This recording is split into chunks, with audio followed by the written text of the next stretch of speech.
Well, they cleaned all this up now. Big difference. You should have seen the blood. The whole place was, well, it's too horrible to describe. Dreadful.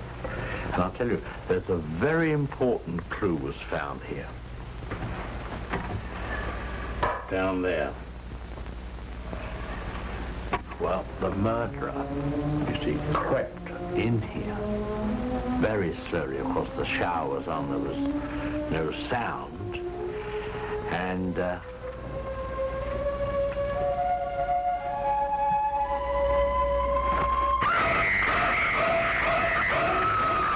It was 1960 when Alfred Hitchcock's classic thriller Psycho left audiences too scared to take a shower. Now, more than 20 years later, Norman Bates is coming home in the long-awaited release of Psycho 2.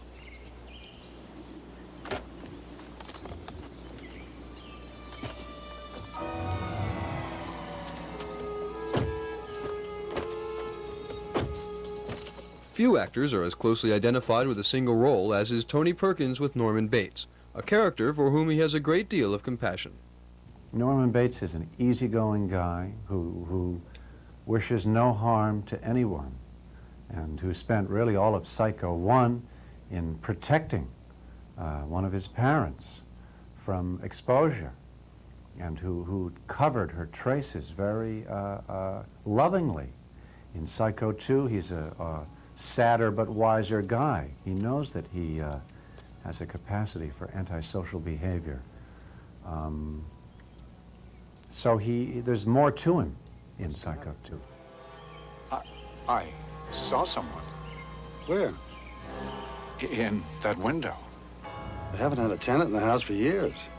I guess I'm just nervous. Well, that's understandable under the circumstances. Yeah. Perkins has undertaken many other movie roles, but his characters are often awkward, anxious, and disturbed young men, much like Norman Bates. Unlike his screen personalities, however, Tony Perkins is physically and mentally fit. What's his secret? Secret. Keep moving. Have children at a late age. Chase them around and make sure that they do what you want. Don't take any lip from them. Climb high mountains if you can, play volleyball, do sit-ups, and lift weights. Don't eat sugar. Throughout his professional life, Perkins has attained the respect and admiration of his peers in Hollywood, but to the general public he will always be associated with Norman Bates. Perkins admits to having had doubts about performing in Psycho 2. When it was proposed, I said, well, send me the script, because for some reason they were eager for me to sign on and agree to do it, even without a look at the material. So they called back a couple of days later and said, well, we'll send you the script up until the end.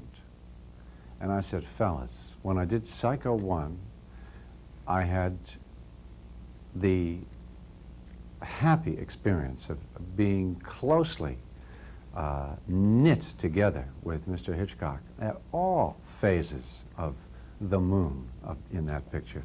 I said, if you really are interested in having me do this, send me the script and the ending. Well, that caused great consternation. They didn't want me to know what it was in case, I guess, I didn't want to do it.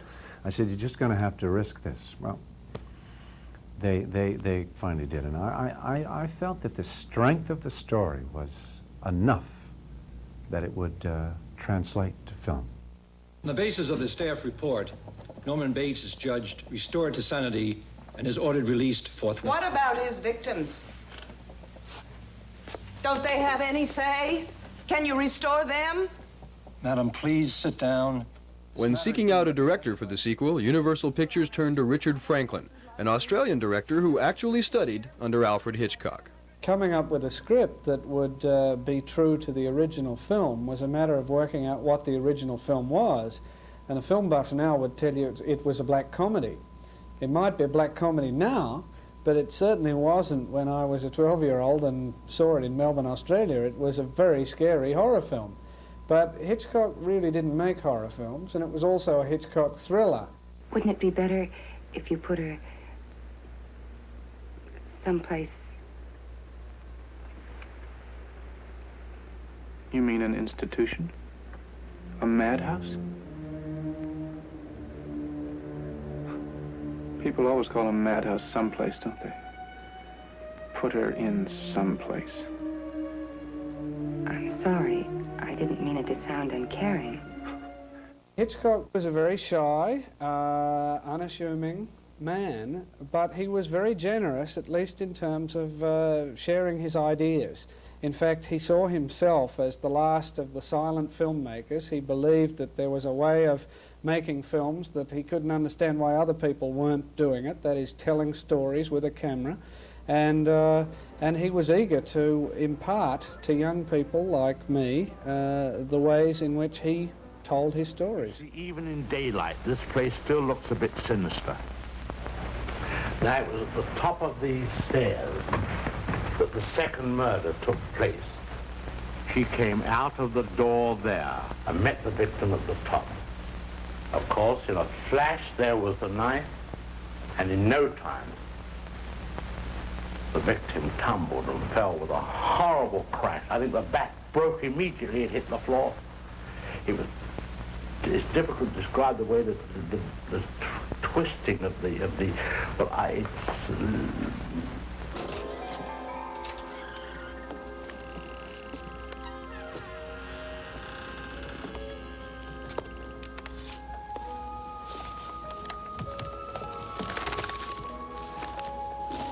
Well, this is it.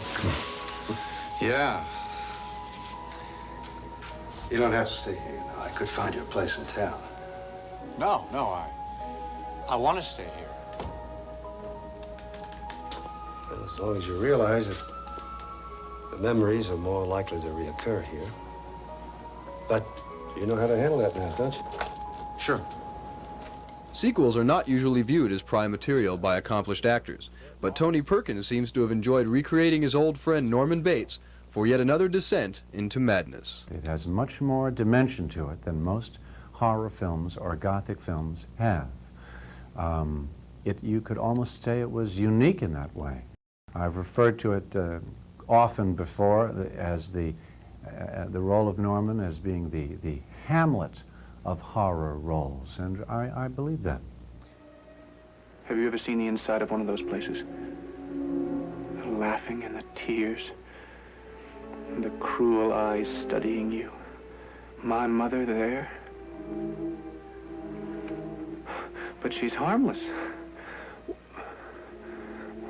She's as harmless as one of those stuffed birds.